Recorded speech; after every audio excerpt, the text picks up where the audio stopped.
Bon alors évidemment on est obligé de parler des news jeux vidéo, hein, c'est quand même assez capital, notamment sur le prochain jeu Assassin's Creed Shadow qui va sortir de la part de notre cher Ubisoft, hein. Vous savez qu'Ubisoft en ce moment c'est la catastrophe, hein.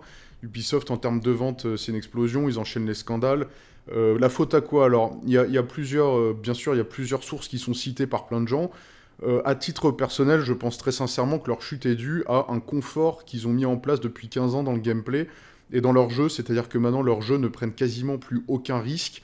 On a une narration hyper classique avec aucun intérêt narratif, alors que c'est un jeu en plus sur des événements historiques, donc qui se prête à une très forte narration, une très forte histoire. On n'a rien du tout, c'est hyper basique. Et en plus de ça, le gameplay varie à peine, on est à chaque fois sur la même copie d'un même jeu. Alors bien évidemment, vous allez me dire, c'est pas les seuls qui font ça, hein, non, on pense à Call of Duty, on pense à FIFA, c'est des jeux qui font énormément ça, hein, qui se reposent sur leurs acquis, mais c'est différent, dans le sens où un Call of Duty et un FIFA, c'est des jeux multijoueurs. Donc en fait, dans les jeux multijoueurs, et notamment un peu qui ont une dimension de versus aussi, bah dans ces jeux-là, on va être moins exigeant là-dessus. On va vouloir des meilleurs graphismes, on va vouloir quelques variations de gameplay, mais ce qu'on va vouloir, c'est voilà une expérience un petit peu rafraîchie de ce qu'on connaît pour y jouer avec nos potes ou avec des ennemis en ligne, etc. Là, c'est différent. Assassin's Creed, c'est un jeu solo narratif, donc dans lequel évidemment on attend de la narration, de la variation. Un jeu solo, quand tu fais 10 fois le même, même s'il a un autre look, etc., ça perd grandement de son intérêt, parce que tu veux voyager quand tu fais un jeu solo, tu veux vivre quelque chose de différent. Tu veux pas simplement vivre une expérience qui est exactement la même avec une nouvelle colorimétrie.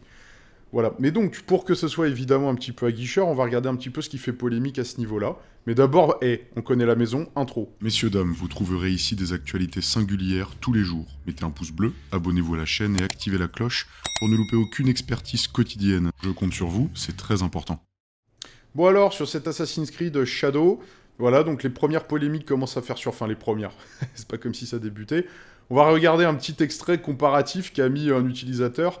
Voilà, pour comparer Assassin's Creed en 2007 à comment il est maintenant en 2025. Donc là, voilà, je pense que c'est assez clair. Au-dessus, on voit quelque chose d'assez charismatique. En bas, bon, bah, on voit une romance. Ouais. Bon, c'est sûr que bon. Alors après, bon, les extraits sont évidemment choisis, hein. On peut très fortement imaginer qu'il y a aussi beaucoup de charisme dans l'image du bas dans plein de moments. Mais voilà, donc là, il y a la grande comparaison entre pugilat guerrier qu'on voit dans l'image de 2007 et puis aspect romantique qui peut-être n'est pas passionnant sur le 2025. Donc on voit qu'on est sur un autre type de message, là où en 2007 on te montrait un peu comment s'émanciper aussi par soi-même, ou voilà comment tu peux rêver d'être quelque chose. Bon, 2025 on te montre des choses beaucoup plus banales qui peuvent être moins aguicheux. En tout cas voilà, c'est le parti pris de cette vidéo. On va regarder un petit peu ce qu'en pense la population. La plèbe, alors, en même temps, il n'y a que des femmes maintenant chez Ubi, donc ça m'étonne pas. Ok, bon, sûrement qu'ils travaillent à l'intérieur, je ne sais pas. C'est pas hyper sûr des informations, de la véracité des informations qu'ils nous proposent ici. C'est ton seul tweet sur ce jeu, t'as jamais joué à la licence de ta vie, qu'est-ce que ça peut te foutre? Comparaison entre une scène cinématique et une scène in-game, pas très pertinent. La première scène est obligatoire, la seconde est facultative et dépend des choix des joueurs. Donc pour toi, la violence en pleine rue est plus acceptable que l'amour en société, t'as juste la haine. Bon, après, c'est sûr que quand tu joues à un jeu vidéo, notamment type Assassin's Creed, c'est dans le titre, hein. Tu t'attends pas nécessairement à faire une romance de mon petit poney toutes les deux quêtes, en fait. Évidemment, t'as envie d'un peu de pugilat, on va pas se mentir, hein, c'est aussi un exutoire, hein, faut pas l'oublier.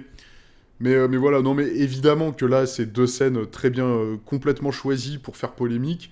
Évidemment que ça ne reflète pas entièrement le jeu, ni la première scène, ni la deuxième scène.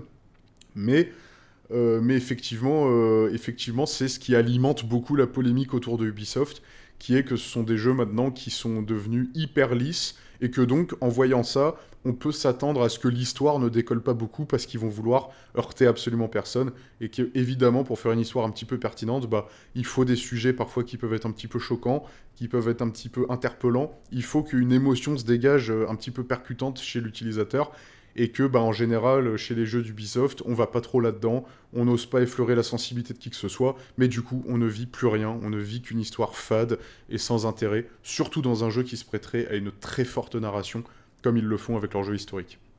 Enfin, ça, c'est... Voilà, ma vie. Alors, qu'est-ce qu'ils disent d'autre? Je savais que les musulmans étaient déjà au Japon à cette époque et qu'avant, ils acceptaient les... Je savais pas qu'ils acceptaient les femmes lesbiennes. C'est limite si elles jouent avec leur abricot. Comment on a pu laisser faire ça dans un jeu vidéo de renommée mondiale? Société progressiste. Je suis pas sûr que ça dérange tout le monde de voir ça. Je n'ai jamais réussi à terminer Assassin's Creed. Quand on m'a obligé à tuer des chrétiens, j'ai tout de suite éteint ma Game Boy.